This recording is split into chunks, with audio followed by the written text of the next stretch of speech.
அஸ்ஸலாமு அலைக்கும் வரஹ்மத்துல்லாஹி தஆலா வபரகாத்துஹு. இந்த வீடியோவில் வக்ஃப் திருத்த சட்டம் 2025 பற்றி முழு விவரத்தோட பார்க்க இருக்கிறோம். அதாவது என்னென்ன சட்டத்திருத்தங்கள் செய்யப்பட்டுச்சு, அதனால் முஸ்லீம்களுக்கு எந்த விதத்தில் பாதிப்பு அப்படிங்கிற முழு விவரத்தை தான் இந்த வீடியோவில் பார்க்க இருக்கிறோம். அதுக்கு முன்னாடி இந்த திருசெந்துறை கிராமத்தில் என்ன நடந்துச்சு அப்படிங்கிறத பார்த்துட்டு அதுக்கப்புறம் மற்ற விவரங்களை பார்க்கலாம். திருசெந்துறை கிராமத்தை சேர்ந்த ராஜகோபால் அப்படிங்கிறவர் தனக்கு சொந்தமான விவசாய நிலத்தை 1 ஏக்கர் 2 சென்ட் ராஜராஜேஸ்வரி அப்படிங்கிறவருக்கு விற்க முடிவெடுத்தார். இதற்கான கிரய பத்திரத்தை பதிவு செய்ய திருச்சியில் உள்ள 3ஆம் துணை பதிவாளர் அலுவலகத்துக்கு போய் பதிவு பண்ண முயற்சி பண்ணார். முயற்சி செய்கிறப்ப அவரால் பதிவு செய்ய முடியல. காரணம், அது தமிழ்நாடு வக்ஃப் வாரியத்துக்கு சொந்தமான நிலம் அப்படிங்கிற விஷயத்த துணை பதிவாளர் அவர்கிட்ட சொல்லியிருக்காரு. நிலத்தை விற்கணும் அப்படின்னா மெட்ராஸில் உள்ள தமிழ்நாடு வக்ஃப் வாரிய அலுவலகத்தில் NOC ஆட்சேபனை இல்லா சான்றிதழ் பெற்றுட்டு வரணும் அப்படின்னு ராஜகோபால் கிட்ட சொல்லப்பட்டுச்சு.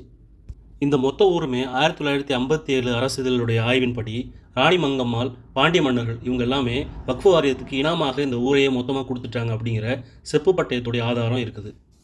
இந்த கிராமம் இருக்கக்கூடிய இடம் இனாம் கிராமம் அப்படின்னு குறிப்பிடப்பட்டிருக்குது. மொத்த கிராமமே இனாம் கிராமம் அப்படின்னு குறிப்பிடப்பட்டிருக்கிறப்ப 1500 வருடத்துக்கு முந்தைய பழமையான கோயில் இருந்தாலும் அதுவும் இனாம் கிராமத்தில் தான் சேரும்.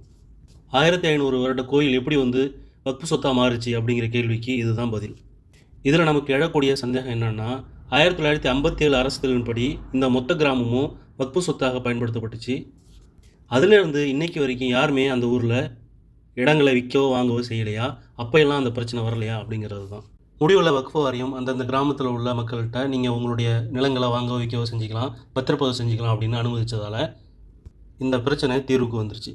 ஆனால் இதை காரணம் காட்டி நாங்கள் வக்ஃப் சொத்துடைய சட்டத்தில் திருத்தம் செய்ய போகிறோம் அப்படின்னு இந்த பாசிச பிஜேபி அரசு புதிய சட்ட திருத்தத்தை கொண்டு வந்திருக்கு. அடுத்ததாக ஒரு அவதூறு பரப்பப்படுது.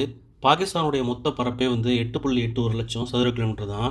ஆனால் இந்தியாவில் உள்ள வக்ஃப் வாரியத்துடைய பரப்பளவு 9.4 லட்சம் சதுர கிலோமீட்டர். பொதுவாகவே சங்கி அப்படின்னாலே மூடர்கள், முட்டாள்கள், அறிவற்றவர்கள், சுய புத்தி இல்லாதவர்கள் அப்படிங்கிறது தான் உண்மையான அர்த்தம். அப்படியேப்பட்ட சங்கிகள் தான் உற்ற நண்பன் அப்படிங்கிறத இந்த சாத்தானின் பிள்ளை சைமன் சொல்லிட்டு இருக்கிறான். உண்மையிலேயே இந்தியாவில் உள்ள வக்ஃப் சொத்துடைய அளவுன்னு பார்த்தீங்கன்னா அது 9.4 லட்சம் ஏக்கர் தானே தவிர 9.4 லட்சம் சதுர கிலோமீட்டர் அல்ல. அடுத்ததாக பார்த்தீங்கன்னா இந்திய இராணுவத்துக்கு அப்புறம் ரயில்வேக்கு அப்புறம் 3ஆவது பெரிய சொத்தாக இருக்கிறது இந்திய வக்ஃப் சொத்து தான். அதாவது இந்தியாவில் உள்ள வக்ஃப் வாரியத்துடைய சொத்து தான் அப்படின்னு சொல்லப்படுது. ஆனால் தமிழ்நாடு, தெலுங்கானா, ஆந்திரா, ஒடிசா இந்த 4 மாநிலங்களில் உள்ள கோயில் சொத்துக்களுடைய அளவு மட்டுமே 10 லட்சம் ஏக்கர்கள்.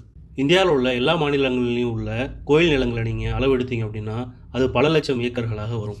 இந்த வக்ஃப் சொத்து அப்படிங்கிறது யாருக்கிட்டையும் பலவந்தமாக பிடுங்கப்பட்ட சொத்து அல்ல. முஸ்லீம்கள் தங்களுடைய சொத்துக்களை இறைவன் பேரில் தன்னுடைய மனசு கொடுத்த சொத்துக்கள் தான் இந்த வக்ஃப் சொத்துக்கள். அது எத்தனை லட்சம் ஏக்கராக இருந்தாலும் யாருக்கும் எந்த பிரச்சனையும் இல்லை. அதை வச்சு முஸ்லீம்கள்ட்ட இவ்வளோ சொத்துக்கள் இருக்குது அப்படின்னு ஒரு காழ்ப்புணர்வை ஏற்படுத்த வேண்டிய அவசியம் யாருக்கும் இல்லை. இப்போ என்னென்ன சட்டத்திருத்தங்கள் செய்யப்பட்டிருக்கு, அதனால் முஸ்லீம்களுக்கு எப்படியெல்லாம் பாதிப்பு அப்படிங்கிறத பார்க்கலாம். 1995 திருத்தப்பட்ட சட்டம் 2025 திருத்தப்பட்ட சட்டமாக மாற்றப்படுது. இந்த சட்டத்திற்கு முன் வழங்கப்பட்ட எந்த ஒரு நீதிமன்ற ஆணையும் தீர்ப்பும் செல்லாது அப்படிங்கிறத அமெண்ட்மெண்ட் 2 அதாவது சட்டத்திருத்தம் 2 சொல்லுது. அதே போல் சட்டத்திருத்தம் 3 என்ன சொல்லுதுன்னா, அகாகனி வக்ஃபு அப்படிங்கிறதையும் போரா வக்ஃபு அப்படின்னும் புதியதாக ஒரு வக்ஃபு வாரியத்தை உருவாக்கணும் அப்படின்னு சொல்லப்பட்டிருக்கு. அதை விட மோசமான ஒரு சட்டத்திருத்தம் என்ன அப்படின்னா, வக்ஃபு கொடுக்கணும் அப்படின்னா அவர் 5 வருடத்துக்கு இஸ்லாத்தை பின்பற்றி வாழ்ந்திருக்க வேண்டும். அதாவது புதிதாக ஒருத்தர் இஸ்லாத்தை ஏற்றதுக்கப்புறம் உடனே அவர் தன்னுடைய சொத்துக்களை வக்ஃபு செய்ய முடியாது. முஸ்லீமான எல்லாருக்கும் வக்ஃப் செய்யக்கூடிய உரிமை இருக்குது. 5 வருஷம் ஆகணும் அப்படின்னு சொல்கிறது எந்த விதமான அவசியமும் அற்றது. இஸ்லாத்திலேயோ அல்லது முஸ்லீம்களுடைய விஷயத்திலேயோ அரசு தலையிட வேண்டிய அவசியம் இல்லை. அதுக்கப்புறம் பார்த்தீங்கன்னா ஒரு பயங்கரமான ஒரு சட்டத்திருத்தம், சொத்தின் உரிமையாளர் மட்டுமே வக்ஃப் கொடுக்க முடியும். இந்த மாதிரி ஒரு அறிவார்ந்த கருத்தை உலகத்தில் யாருமே சொல்லியிருக்க மாட்டாங்க. ஆனால் இதெல்லாம் பெரிய அதிசயமே இல்லை. பிஜேபி கிட்டேருந்து இது போல் சட்டங்கள் வெளியே வர்றது. இந்த சட்டத்திருத்தத்துக்கு அப்புறம் ஏதாவது ஒரு அரசாங்க நிலம் வக்ஃப் நிலமாக குறிப்பிடப்பட்டிருந்துச்சுன்னா இந்த சட்டத்துக்கு பிறகு அந்த சொத்து எல்லாமே வக்ஃப் சொத்தாக எடுத்துக்கொள்ளப்படாது. அந்த சொத்து அரசாங்க சொத்து தானா அப்படிங்கிற ஒரு கேள்வி எழுந்துச்சு அப்படின்னா மாநில அரசு கலெக்டர் ரேங்குக்கு மேலே உள்ள ஒருத்தரை அலுவலராக நியமித்து அந்த அலுவலர் அந்த விஷயங்களை பற்றி ஆராய்ஞ்சு மாநில அரசுக்கு முடிவை தெரிவிக்கணும்.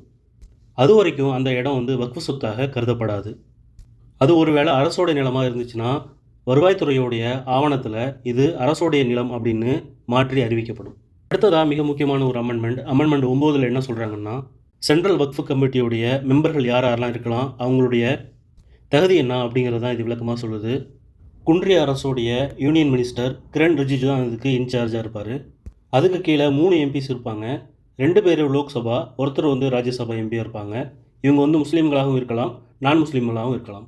இந்து அறநிலைத்துறையிலேயோ அல்லது ஏதாவது ஒரு கோவில் கமிட்டியிலேயோ முஸ்லீம்கள் வந்து மெம்பராக அங்கம் வகிக்க முடியாது. ஆனா, முஸ்லீம்களுடைய சொத்துக்களை பராமரிக்கக்கூடிய வக்ஃப் கமிட்டியில அல்லது வக்ஃப் போர்டுல முஸ்லீம்கள் அல்லாதவர்கள் இருக்கலாம் அப்படிங்கிறது தான் மிக மோசமான சட்ட திருத்தமா இருக்குது. அதுக்கப்புறம் 3 பேரை மத்திய அரசு நியமிக்கும். அந்த 3 பேரும் வந்து இந்திய அளவுல உள்ள முஸ்லீம் இயக்கத்துடைய உறுப்பினர்களா இருப்பாங்க. இங்கே ஒரு முக்கியமான விஷயம் என்னன்னா, ஆர்எஸ்எஸ் உடைய துணை அமைப்பான ராஷ்ட்ரிய முஸ்லீம் மஞ்சும் வந்து இந்திய அளவுல உள்ள ஒரு முஸ்லீம் இயக்கம் தான். இதிலிருந்து ஒரு 3 பேரை போட்டு வக்ஃப் சொத்துக்களை ஈஸியாக சூறையாடுவாங்க. அதுக்கப்புறம் ஒரு முத்தவள்ளி, அந்த முத்தவள்ளி பராமரிக்கக்கூடிய சொத்திலிருந்து 5 லட்சத்துக்கு அதிகமான வருமானம் வரக்கூடியதா இருக்கணும். அதுக்கப்புறம் 3 முஸ்லீம் அறிஞர்கள் கொண்ட குழு வந்து அதில் இருக்கலாம். அதுக்கப்புறம் 2 மெம்பர்கள் இருப்பாங்க. அவங்க வந்து உச்சநீதிமன்ற அல்லது உயர்நீதிமன்ற நீதிபதிகளா இருப்பாங்க. அதுக்கப்புறம் ஒரு வழக்கறிஞர் இருப்பார். இவர் தேசிய அளவில் அறியப்படக்கூடிய ஒருத்தராக இருக்கணும். அதே போல் மேலும் 4 மெம்பர்கள் இருப்பாங்க. ஒருத்தர் வந்து அட்மினிஸ்ட்ரேஷனுக்கு, இன்னொருத்தர் வந்து ஃபினான்ஸுக்கு, இன்னொருத்தர் இன்ஜினியரிங் தெரிஞ்சவராக இருப்பார், இன்னொருத்தர் மெடிசன் தெரிஞ்சவராக இருப்பார். இவங்க எல்லாமே தேசிய அளவில் அறியப்படக்கூடிய உறுப்பினர்களாக இருக்கணும். அதுபோக கூடுதல் செயலாளர் அல்லது துணை செயலாளர் ஒருத்தர் இருப்பார். இவர் தான் மத்திய அரசு கூட எல்லா விஷயங்களையும், வக்ஃப் வாரியத்துடைய விஷயங்கள் எல்லாத்தையும் டீல் பண்ணுவார். அதுக்கப்புறம் 2 பெண்கள் இருப்பாங்க. அதுக்கப்புறம் 2 முஸ்லீம் அல்லாதவர்கள் மெம்பராக இருப்பாங்க. ஆக மொத்தம் குன்றிய அரசுடைய அமைச்சர் வந்து முஸ்லீமோ அல்லது முஸ்லீம் அல்லாதவரோ அவரே இந்த துறையை வந்து நிர்வகிக்கக்கூடிய தலைமை பொறுப்பில் இருப்பார். அடுத்ததாக அமெண்ட்மெண்ட் 14. இது வந்து மாநில அரசுடைய வக்ஃப் போர்டுடைய அமைப்பு, அதாவது அதில் யாரெல்லாம் இருக்கணும் அப்படிங்கிறத பற்றி பேசுது. இதில் வந்து 11 பேர் உறுப்பினர்களாக இருக்கலாம். அதே போல் மாநில அரசு போரா மற்றும் அகாகனி அவங்களுக்கும் புதுசாக வக்ஃப் போர்டை ஆரம்பிக்கணும். இந்த மாநில அரசுடைய வக்ஃப் போர்டில் அல்லது யூனியன் பிரதேசத்தில் உள்ள வக்ஃப் போர்டில் 11 உறுப்பினர்கள் இருப்பாங்க. அதில் ஒரு தலைவர் இருப்பார், ஒரு எம்பி, அந்த ஸ்டேட்டோடைய எம்பி இருப்பார், அந்த ஸ்டேட்டிலிருந்து தேர்ந்தெடுக்கப்பட்ட எம்பியாக இருப்பார், ஒரு எம்எல்ஏ இருப்பார். இந்த 3 பேரும் முஸ்லீமாகவும் இருக்கலாம், முஸ்லீம் அல்லாதவர்களாகவும் இருக்கலாம். அடுத்ததாக ஒரு முத்தவள்ளி உறுப்பினராக இருப்பார். அவர் நிர்வகிக்கக்கூடிய சொத்தில் 45 லட்சத்துக்கு அதிகமான வருமானம் வரக்கூடியதாக இருக்கணும். அதுக்கப்புறம் ஒரு முஸ்லீம் அறிஞர் இருப்பார். அதுக்கப்புறம் முனிசிபாலிட்டி அல்லது பஞ்சாயத்துலேருந்து தேர்ந்தெடுக்கப்பட்ட 2 உறுப்பினர்கள் இருப்பாங்க. அவங்களும் முஸ்லீம் அல்லது முஸ்லீம் அல்லாதவர்கள் இருக்கலாம். அதுபோக 2 சமூக ஆர்வலர்கள் இருப்பாங்க. அதுக்கப்புறம் ஒரு செயலாளர், இணை அல்லது துணை செயலாளர் இருப்பார். அவர் வக்ஃப் போர்டுடைய விஷயங்களை மாநில மற்றும் மத்திய அரசு கூட டீல் பண்ணக்கூடிய இடத்துல இருப்பார். அதுக்கப்புறம் பார் கவுன்சிலை சேர்ந்த ஒரு வழக்கறிஞர் இருப்பார். 2 பெண்கள் உறுப்பினர்கள் இருப்பாங்க. இந்த உறுப்பினர்களில் யாராவது ஒருத்தர் சியா அல்லது சுன்னி அல்லது ஓபிசி கேட்டகரியில் உள்ளவர் இருக்கணும், அல்லது போரா அல்லது அகாகனி அந்த சமுதாயத்திலிருந்தும் இருக்கலாம். இந்த சட்டத்திருத்தத்துக்கு அப்புறம் வக்ஃப் போர்டுடைய அல்லது தீர்ப்பாயத்துடைய முடிவு வந்து செல்லும் அப்படிங்கிறது நீக்கப்படுது. இதுக்கப்புறம் வக்ஃப் சொத்து சம்பந்தமான பிரச்சனைகளை நீங்கள் உயர்நீதிமன்றத்தில் தான் வழக்கு தொடுத்து தீர்த்து கொள்ள வேண்டும். ஒட்டுமொத்த வக்ஃப் போர்டும் மத்திய அரசுடைய பவருக்கு கீழே தான் வருது. வக்ஃப் போர்டுடைய சொத்துக்களை தணிக்கை செய்கிறது, மற்ற விவரங்கள் எல்லாமே அவங்களுடைய ஆளுகைக்கு கீழே தான் இருக்கும். விதவை பெண்கள், விவாகரத்தான பெண்கள், அனாதைகள் இவங்களுக்கு கொடுக்கக்கூடிய உதவித்தொகையும் அவங்க தான் முடிவு பண்ணுவாங்க. ஆக மொத்தத்தில் இது ஒரு மோசமான சட்டத்திருத்தம். முஸ்லீம்களுக்கு எதிரான சட்டத்திருத்தம் அப்படிங்கிறத விட இது இஸ்லாத்துக்கும் ஷரியத் சட்டத்துக்கும் எதிரான ஒரு சட்டத்திருத்தமாக தான் பார்க்கப்படுது. இந்து அறநிலைத்துறையிலேயோ அல்லது ஏதாவது ஒரு கோவிலுடைய கமிட்டியிலேயோ முஸ்லீம்கள் உறுப்பினர்களாக அங்கம் வகிக்க முடியாது அப்படிங்கிற சூழ்நிலையில் இறைவனுக்காக கொடுக்கப்பட்ட சொத்தான வக்ஃப் போர்டுடைய சொத்துக்களை பராமரிக்கக்கூடிய இடத்துல முஸ்லீம்கள் அல்லாதவர்கள் இருக்கிறது வந்து மிக மிக கொடுமையான, மோசமான, விபரீதத்தை ஏற்படுத்தக்கூடிய விஷயம். வக்ஃப் சொத்துக்களை சட்ட ரீதியாக ஆக்கிரமிப்பு செய்யவும் சூறையாடுவதற்கும் தான் இந்த சட்ட திருத்தம் பயன்படுமே ஒழிய முஸ்லீம்களுக்கு எந்த விதத்திலையும் பலன் அளிக்காது. இந்த வீடியோ பிடிச்சிருந்தால் லைக் பண்ணுங்கள், ஷேர் பண்ணுங்கள். மேலும் ஒரு வீடியோவுடன் உங்களை சந்திக்கின்றேன். இன்ஷா அல்லாஹ். அஸ்ஸலாமு அலைக்கும் வரஹ்மத்துல்லாஹி தஆலா வபரகாத்துஹு.